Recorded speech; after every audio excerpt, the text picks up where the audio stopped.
Yehuda, un avraire de Yerushalayim, c'est sur route avec sa femme, une des routes de Judée-Samarie, en pleine nuit. Il est en train de rouler, quand à un moment, il voit qu'une voiture derrière les colle, mettre les pleins feux, et ça les éblouit. Il ne voit pas, il ne sait pas quoi faire. Il s'est dit, je vais commencer à accélérer. Il accélère. À ce moment-là, la voiture derrière, elle accélère aussi. Et il sent qu'il est un petit peu perdu, il ne sait pas ce qui se passe. Il se dit, bon, je vais ralentir pour essayer que la voiture derrière me double. Il ralentit. La voiture derrière ralentit aussi. Et toujours avec les pleins feux qui éblouissaient. Au bout d'un moment, la voiture de derrière, elle double la voiture de Yehuda. Elle va très vite, elle se met devant la voiture et elle pile. Sec. Et ce qui est arrivé malheureusement, c'est que Yehuda rentrait dans la voiture, bah, de plein fouet. Et là, malheureusement, qu'est-ce qui s'est passé? De la voiture sortent deux terroristes armés et ils commencent à tirer sur la voiture de Yehuda. Et ils s'arrêtent pas, ils tirent. Et les deux vident leurs cartouches de balles sur la voiture. Quand il voit qu'il n'y a plus de bruit, il lève un petit peu la tête, Yehuda, et il voit que les deux terroristes sont rentrés dans la voiture, apparemment pour recharger encore leur fusil. Il regarde, il dit, Baruch Hashem, ça va, il appelle une petite égratignure. Sa femme, Baruch Hashem, elle n'a rien. Qu'est-ce qu'ils font? Directement, ils sortent de la voiture et ils commencent à descendre dans la vallée qui avait à côté. En pleine nuit, ils descendent. Une vallée très raide. Les terroristes reviennent quelques secondes après et ils commencent à retirer encore sur la voiture. Et quand ils voient qu'ils finissent leur deuxième cartouche, ils remballent, ils viennent dans la voiture et ils commencent à se sauver. Et là, qu'est-ce qui se passe? Yehuda et sa femme, ils sont au fond de la vallée. Sa femme, elle prend son téléphone, elle commence à appeler les secours. Bon, Hachem, au bout d'un petit moment, les secours, ils arrivent et ils voient la voiture et ils cherchent Yehuda et sa femme, et bon, Hachem, ils les retrouvent en bas. Mais le problème, c'est que c'était une vallée très raide, que même les soldats, ils ont essayé de descendre pour les aider, c'était impossible. Ils se demandaient comment eux-mêmes ils ont réussi à descendre. Alors, ils ont des autres secours qui sont venus, ils ont tiré, ils sont sortis de la... Bon, Hachem, ils sont sortis de cette vallée. L'ambulance est venue, ils ont emmené à l'hôpital, ils ont fait des tests. Au bout de quelques jours, bon, Hachem, ils ont pu sortir sains et saufs. Après une semaine, Yehuda s'est dit, il faut que je fasse une soudat Odaya. Donc il a fait une soudat de remerciement à Kalbourou pour le miracle qui a eu lieu.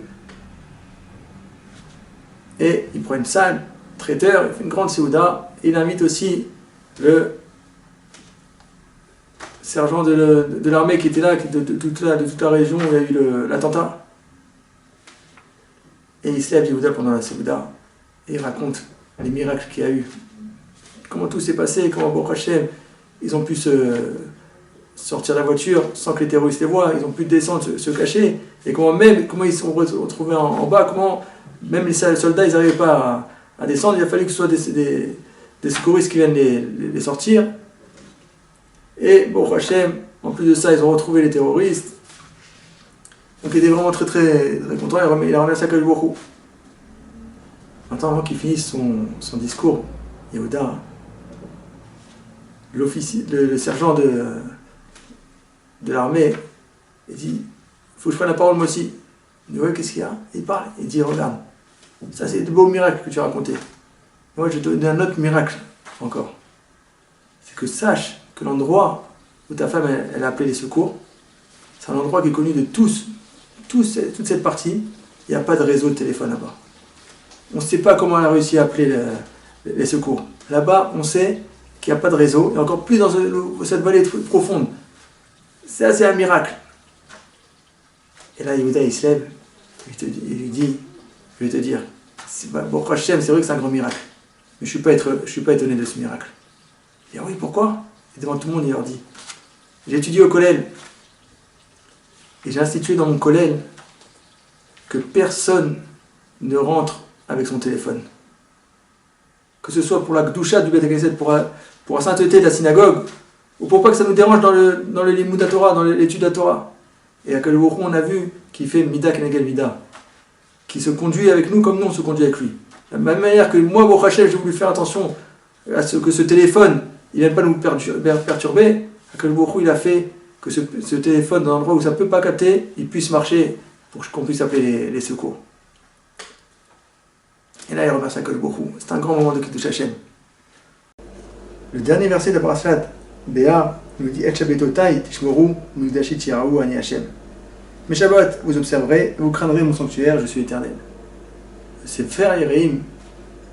Il nous dit que sur la mitzvah de craindre le sanctuaire se réfère aussi à la mitzvah d'avoir une crainte quand on rentre dans une synagogue, dans un Beth Midrash.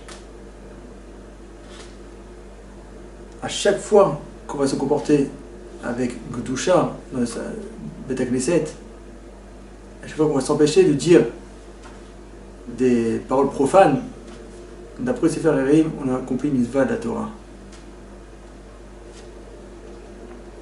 Le premier pasouk de la parashat Berokotai nous dit Im Berokotai tilechu met mitzvotai tishmeru.